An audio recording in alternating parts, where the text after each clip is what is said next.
karyawati Unit Pelaksana Teknik Pengelolaan Pendapatan Daerah Madiun. Di sini saya sebagai host dalam acara podcast PADKes UPT PPD Madiun. Tepuk tangan ibu-ibu, bapak-bapak. Ini biar suasananya nggak tegang ya bapak-bapak, ibu-ibu. Ini ada ribuan penonton mungkin di balik layar. Ini nanti kita acara podcast PADKes ini nanti kita tayangkan di channel YouTube kami. Jangan lupa di like, komen, dan subscribe. Ini adalah video pertama kami yang akan kami luncurkan di channel YouTube UPT PPD Madiun. Sebelum kita ke topik pembahasan dan perkenalan narasumber, kita akan memperkenalkan apa sih PADKes. Mungkin untuk masyarakat maupun penonton setia YouTube belum tahu apa itu PADKes. Kok tiba-tiba di YouTube ada nih PADKes, dari podcast kok jadi PADKes.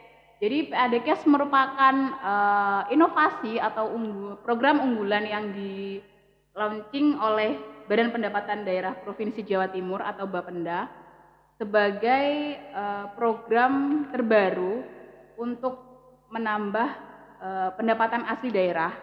Selain itu juga menjadi sarana informasi untuk masyarakat, terutamanya untuk para wajib pajak yang ingin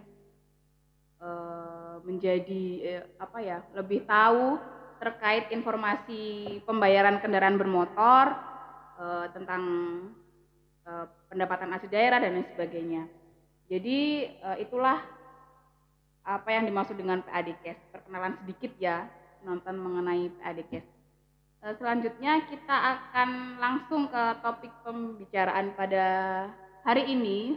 Tema dari podcast PADKes yaitu terkait pajak kendaraan bermotor dan pembayarannya, pengumumannya dan lain sebagainya. Untuk itu kita perkenalkan dulu. Kita hari ini kedatangan dua narasumber. Yang pertama dari PDPP Samsat Madiun Kabupaten serta dari Polri, yaitu Mas Novi. Monggo perkenalan dulu mungkin. Terima kasih. Untuk saya adalah Novi Arianto, penasihat brigadir. Saya perwakilan dari Polri di KP Samsat Madiun Kabupaten. Jabatan saya sebagai Bawat BPKB. Jadi untuk urusan BPKB di Satlantas Polres Madiun nanti menemui saya. Di sini saya manggilnya Bapak atau Mas? Mas saja, Pak. Oh ya, iya. biar suasananya nggak tegang ya. Ya, untuk narasumber satunya kita izinkan untuk perkenalan terlebih dahulu. Monggo, Bapak.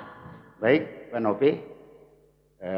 Kami Heri Heriana sebagai PDPP, yaitu pengelola data pelayanan perpajakan di Samsat Kabupaten Madiun. Jadi ini semuanya dari Samsat Kabupaten ya Pak ya? Dari Siap. Yang satu dari PDPP Samsat Kabupaten dan yang satu dari jajaran Polri. Oke, ini untuk pembahasan yang pertama. Ini biar nggak tegang, ngobrolnya santai aja ya Bapak ya? Oke. Pertanyaan yang mungkin saya ingin ajukan pertanyaan pertama untuk Mas Novi. Ini kita topik pembahasannya terkait, ini kan adanya perubahan warna TNKB ya Mas Novi ya? Dari warna hitam dan putih. Nah itu kan mesti menjadi polemik pertanyaan mungkin wajib pajak saat ini. Kok biasanya plat nomor atau TNKB ini hitam, kok tiba-tiba jadi putih, ada apa nih? Nah, kan masyarakat mungkin belum paham ya terkait perubahan tersebut. Nah ini perubahan dari warna hitam ke putih ini sejak kapan Mas Novi? Jadi perubahan itu berdasarkan STR Polri itu nomor 1494 tanggal 18 Juli. Jadi kita mulai perubahan warna TNKB dari dasar hitam menjadi dasar putih, dari tulisan putih menjadi tulisan hitam. Oh jadi intinya terbalik ya? Jadi balik. Ya jadi sebelumnya kan dasarnya hitam, tulisannya putih, sekarang dasarnya putih, tulisannya hitam. Iya betul sekali. Jadi, itu karena untuk memudahkan Mbak. Karena ke depan kita sementaranya ada rencana, itu rencananya untuk tilang nanti tiap perempatan di seluruh Indonesia itu nanti pakai CCTV. Okay. Jadi untuk pembacaan TNKB itu lebih mudah kalau dasarnya putih. supaya nanti nggak blur warnanya, jadi Oh putih. gitu. Jadi untuk memperjelas di kamera ya Mas Memperjelas di Novi ya. kamera, betul sekali. Dan itu seluruh Indonesia Seluruh atau Indonesia. seluruh Indonesia sudah merata ya? Iya, sudah semua Oke. sudah menggunakan. Sudah menggunakan. Terus mungkin masyarakat kan masih awam ya, masih belum mengenal kok tiba-tiba jadi putih. Nah itu udah ada sosialisasi sendiri kepada masyarakat apa memang masyarakat tuh banyak yang belum tahu kan? Kemarin waktu mungkin beberapa yang datang ke Samsat kok tiba-tiba jadi putih, itu memang udah ada sebelumnya dilakukan sosialisasi gitu atau? Sudah, kalau sosialisasi semua kita sudah, di media sosial sudah, kita siarkan di media cetak juga sudah semua, untuk apa namanya, jangan sampai kaget nanti jika memang ke depan itu warnanya itu berganti, jadi dari dasar hitam jadi putih, tulisan putih jadi hitam. Jadi itu memang sudah kita sosialisasikan, media cetak, media sosial, terus media penyiaran juga sudah kita sosialisasikan. Untuk masyarakat sudah paham nggih, ternyata tujuan penggantian plat nomor dari warna hitam ke putih itu sudah ada penjelasan perwakilan dari Mas Novi ini. Terus untuk ada nggak sih Mas mungkin dalam proses pelaksanaan ini sedikit kendala-kendala apa yang ada mungkin dari sistem atau aplikasi kan mungkin untuk di STNK kan pasti otomatis juga berubah nih. Nah, ini gimana nih? Apakah di STNK ini sudah ditetapkan perubahan dari aplikasinya sendiri atau memang masih ada kendala? Jadi sementara ini karena material yang warna hitam untuk sepeda motor roda 2 kan belum habis. Jadi gitu. Kan ada perbedaan nanti di motor sementara ini masih dapat warna hitam karena kita masih ada stok sekitar 1.500 pasang itu untuk motor. Jadi kita habiskan dulu itu material. Nanti kalau sudah habis baru kita putih untuk roda 2. Kalau roda 4 sudah putih semua. Kalau kendala mungkin di aplikasi memang kita masih di implementasi yang baru. Jadi baru kita ganti pelan-pelan, nanti sambil kita rubah keterangannya segala macam. Nanti kalau sudah lancar mungkin kita bisa langsung sudah lancar di aplikasi, sudah tinggal jalan aja. Sudah jalan ya? Sudah jalan sih. Oke, berarti ini mulai per Juli itu per sudah bulan Juli, ya. putih untuk roda ya? 4, untuk roda 4, ya. Untuk roda 2-nya masih hitam ya. Jadi hitam. Untuk para wajib pajak ini kalau masih bingung kok yang mobil udah putih tapi yang motor masih hitam, itu berarti karena memang masih ada stok untuk plat nomor atau TNKB yang hitam di roda 2 ya. Iya, betul. Untuk wajib pajak mohon dimaklumi dan disimak ini penjelasan dari Mas Novi biar menambah informasi yang lebih lengkap dan jelas gitu ya. Jadi tidak ada pertanyaan lagi, kenapa nih kok tiba-tiba hitam ke dari hitam ke putih tapi hanya mobil aja gitu kan. Iya, biasanya kan kalau sah semua Mbak. Iya. Walaupun motor hitam, mobil putih itu sudah sah karena memang ya? Kita berdasarkan stok kita harus habiskan dulu. Nggak boleh itu terbuang sia-sia karena itu berarti untuk belanja negara. Pencetakan di STNK yang sepeda motor masih hitam Mas. Sepeda motor masih hitam, untuk mobil sudah putih. Ya, soalnya kan untuk mungkin masyarakat yang belum paham plat nomor putih itu kan dulunya untuk kendaraan baru aja ya Mas Novi ya, warnanya kan putih, untuk tulisannya merah gitu kan ya. Mungkin pertanyaan itu mobilnya kok baru nggak ganti-ganti plat. Nah itu ini sudah ada penjelasan dari Mas Novi, monggo disimak dan dipahami mungkin biar nggak ada pertanyaan-pertanyaan lagi ketika kita datang ke Samsat waktu pembayaran pajak ya Mas Novi ya. Terima kasih Mas Novi pertanyaannya, jawabannya ini sangat jelas dan monggo dipahami ya. Ini pertanyaannya untuk selanjutnya saya ingin menanyakan ke Pak Atpel Samsat Kabupaten nih. Nanti mungkin Mas Novi juga bisa bantu menjawab ya Mas Novi ya. Ini kan terkait adanya pembaruan sistem aplikasi ERI nih Mas Novi ya. Pak Atpel mungkin ini kan wajib pajak kemarin sempet nih ada mungkin kok ini sekarang waktunya bayar pajak tapi kok durasi waktunya kok lama gitu ya. Kenapa nih, ada apa nih? Biasanya kan cepat 5 menit selesai pembayaran pajak dan lain sebagainya. Itu kan mungkin adanya ternyata pembaruan sistem di aplikasi ERI dan mungkin petugasnya sendiri pun belum bisa mengaplikasikan secara keseluruhan ya, mungkin karena ada beberapa sistem yang berbeda seperti itu. Monggo ditanggapi Pak Heriana nggih. Nanti mungkin Mas Novi sedikit menambahkan. Baik, Pak Dewi, terima kasih. Sebetulnya memang kami terkait durasi sudah komitmen antara Bapeda, kepolisian dan jasa raja. Sudah tertera di dalam SOP. Tetapi yang dipertanyakan ini kan ada aplikasi baru, itu aplikasi ERI secara nasional. Kami memang dari hari Jumat tanggal 26 Agustus sudah menerapkan itu aplikasi itu, dan memang ada tim dari Korlantas didampingi juga bersama-sama dari Polri, Mas Novi, yaitu dari kita juga ada, dari Bapenda ada. Nah, sekarang sudah ya berjalan, dan memang ada kendala sedikit-sedikit lah. Maklum itu kan ada aplikasi model baru dan secara nasional. Tetapi hal tersebut kami telah koordinasi dan koordinasi terus terkait apa-apa yang merupakan suatu hambatan-hambatan. Kami ya koordinasi dengan tim dari Korlantas, dari Polda, maupun juga kalau kami ya dari jajaran Bapenda, berarti ke TIP atau ke PD. Kami ya itu ya lakukan. Untuk masyarakat, insya Allah masyarakat sudah tahu. Kami sosialisasikan juga sebelum pelayanan, kami juga mengasih tahu bahwa ini ada aplikasi terbaru yaitu dari ERI secara nasional. Jadi mohon dukungannya untuk masyarakat, kami untuk yang terbaik untuk masyarakat juga. Jadi mungkin penambahannya nggak banyak Pak ya, nggak terlalu, maksudnya memakan waktu sampai setengah jam itu nggak ada. Oh gitu? Tidak. Mungkin ya, untuk 1 bulan 2 bulan ke depan mungkin sudah normal nggih untuk waktu durasi pembayaran pajak nggih. Ya, karena kan ini implementasi baru dari nasional, jadi ya petugas masih sambil berjalan, sambil belajar, sambil mengerti apa namanya,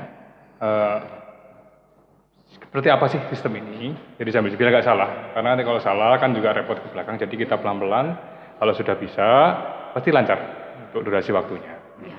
Berarti mungkin 1 bulan 2 bulan untuk wajib pajak yang ingin tiba-tiba menanyakan, kok ini saya di Samsat jadi bayar pajak lama. Nah ini ternyata ada sistem pembaruan dari aplikasi ERI. Jadi yang belum tahu aplikasi ya untuk proses pembayaran pajak tersebut nggih. Jadi sudah terjawab kan pertanyaan masyarakat melalui program kami ini, podcast PAD Cash ini. Ya, untuk mungkin saya akan menanyakan pertanyaan lagi nih terkait mungkin masyarakat yang belum paham mengenai pemblokiran kendaraan nih, Bapak sama Mas Novi. Ini kan kendaraan, ada yang namanya pemblokiran kendaraan nih. Nah, pemblokiran kendaraan ini ada beberapa jenis lagi, mulai dari pemblokiran lapor jual seperti itu kan. Masyarakat mungkin masih belum paham nih, kenapa kendaraan yang sudah dijual itu harus diblokir, terus prosedurnya itu seperti apa? Karena kadang mungkin wajib pajak datang ke Samsat itu tiba-tiba langsung, Pak saya mau blokir, tapi tidak tahu prosedur dan persyaratan serta kelengkapan-kelengkapan apa saja yang harus dibawa. Gitu. Jadi mungkin monggo dijawab sama Pak Iriana, nanti Mas Novi menambahkan. Baik, Pak Dewi, memang masyarakat pada umumnya itu terkadang sedikit terabaikan. Kalau bila mana kendaraan tersebut sudah dijual, tidak melaporkan ke Samsat. Sebetulnya itu manfaatnya banyak sekali. Minimal tagihan pajak tidak menagih atas nama tersebut. Kedua,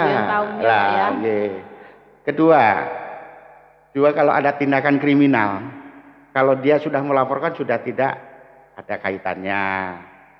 Ketiga, kalau dia itu potensi progresif, dia tidak kena progresif. Secara persyaratan gampang, bisa melakukan sendiri dengan membawa KTP asli dan nopol lah.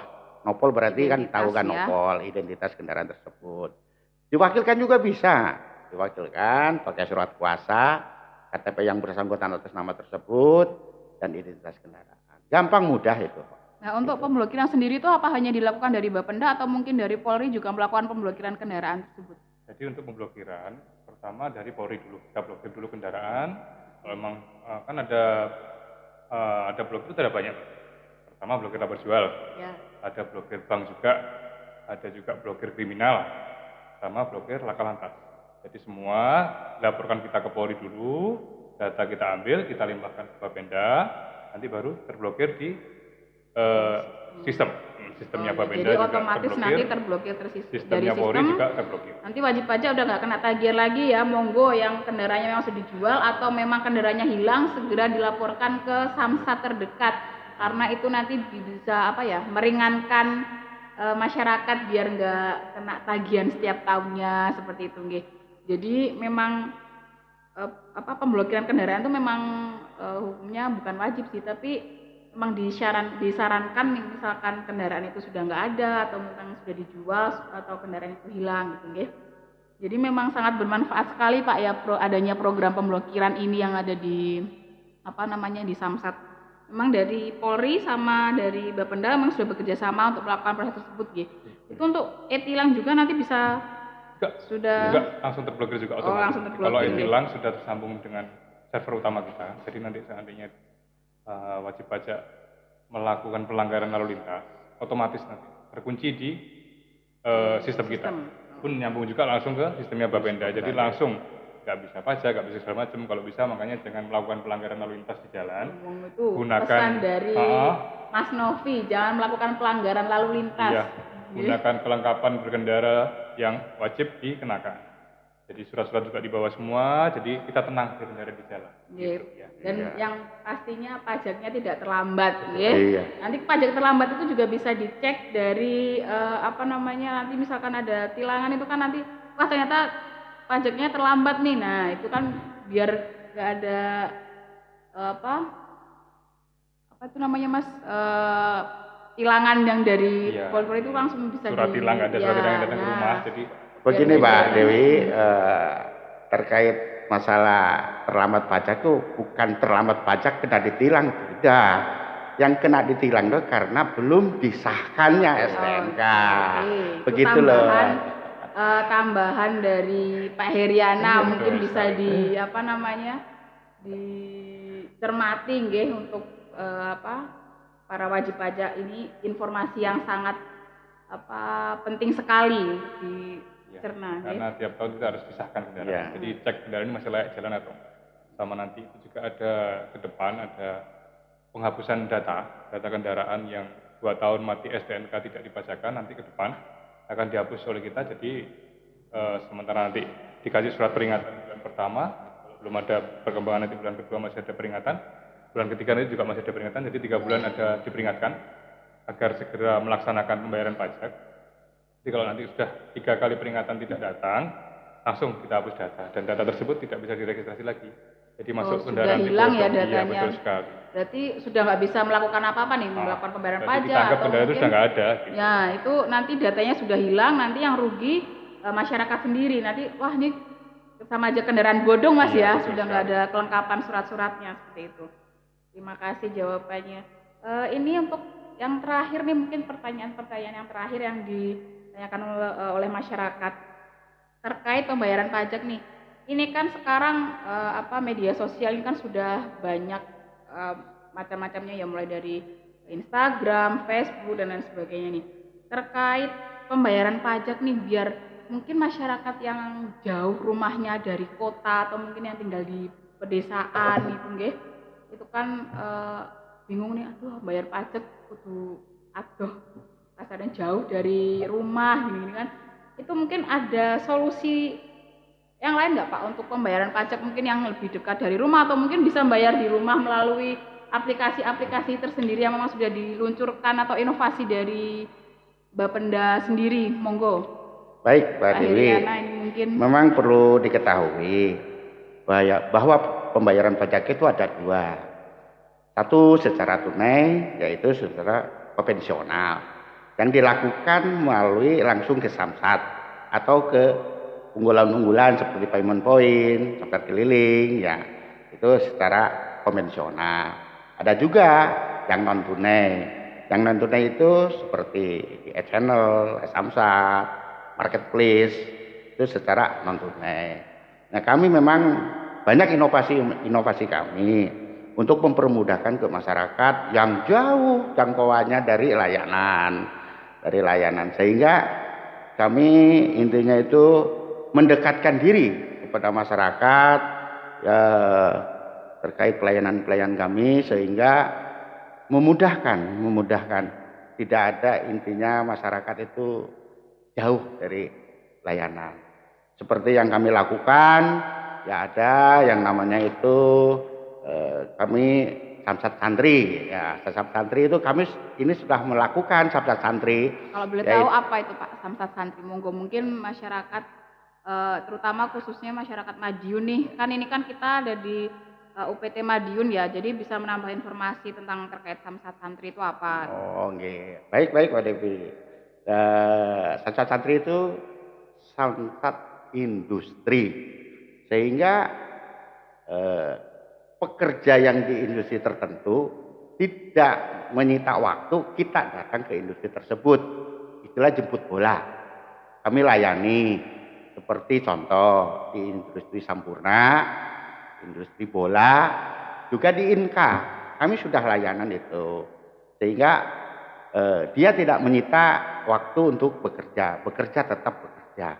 Jadi lebih mudah untuk pegawai-pegawai yang ada di sana tuh melakukan pembayaran pajak, jadi nggak perlu waktu istirahat nih harus keluar bayar pajak gitu kan, nggak perlu Pak ya? Nggak perlu, kita sudah ada di sana, memang sudah bekerja sama dengan industri-industri tertentu, sehingga ya diapresiasi sama industri tersebut. Itu nanti selain dari Samsat Santri itu tadi ada mungkin layanan unggulan lainnya yang bisa mungkin melalui aplikasi pembayaran melalui aplikasi seperti itu mungkin ada Pak?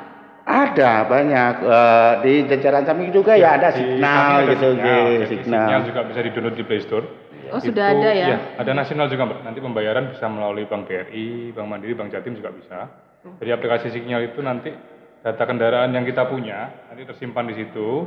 Juga ada pengingat juga nanti seandainya waktunya pajak, nanti ada yang dihubungi berapa bulan lagi waktunya pajak. Jadi sambil mengingatkan di aplikasi Signal kita dapat di-download di Play Store atau di iOS, juga ada di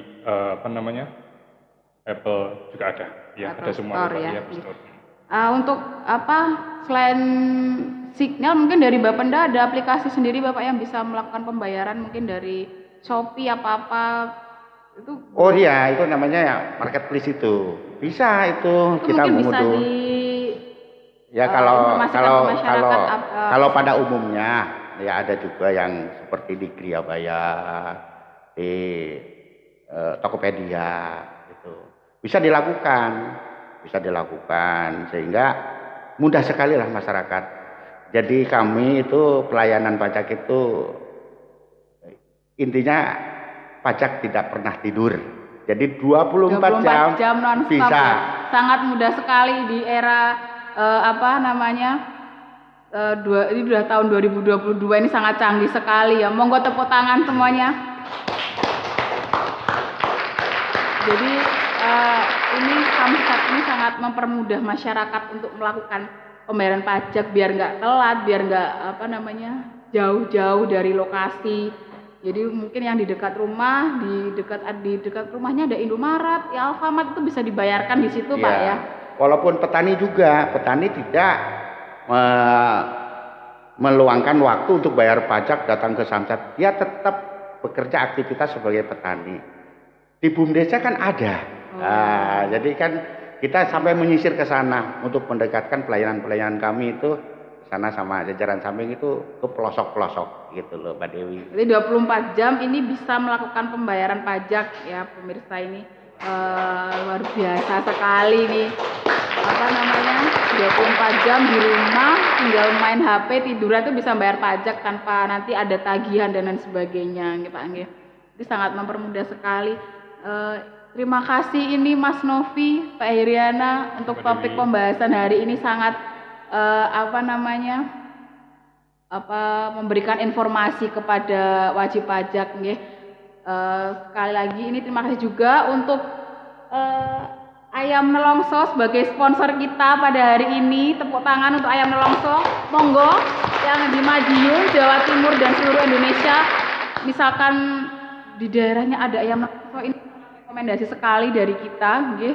Terima kasih sekali Ayam Nelongso. Dan jangan lupa ini Pak, katanya ada program pemutihan pajak, ini sampai kapan Bapak nggih? Oh iya, itu Pak Dewi, bahwasannya Ibu Gubernur memberikan suatu kebijakan memperpanjang pemutihan sampai dengan 30 September. Sampai 30 September berarti masih ada waktu 1 bulan lagi nih ya untuk wajib pajak melakukan pembayaran kendaraan sama bebas biaya balik nama nggih Bapak nggih? Iya. Itu monggo dimanfaatkan, ini sangat luar biasa sekali inovasi-inovasi yang dikeluarkan dari Bapenda dan dari Polri ya. Ini sangat membantu meringankan wajib pajak untuk melakukan pembayaran pajak serta mungkin balik nama dan mutasi seperti itu nggih.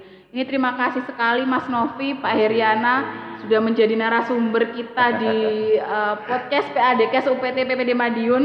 Terima kasih juga untuk masyarakat dan penonton yang sangat banyak ini, tepuk tangannya monggo. Terima kasih. Jangan lupa di komen, share, like, dan mungkin ini adalah video pertama kami, jadi monggo dibantu like-nya, komennya yang sebanyak-banyaknya untuk mungkin nanti kita bisa nambah lagi membuat video yang terbaru dan info-info update mengenai perpajakan, mengenai Bapenda dan Samsat. Terima kasih, saya akhiri, saya Dewi Enggumaniransari. Wassalamualaikum warahmatullahi wabarakatuh. Waalaikumsalam warahmatullahi wabarakatuh.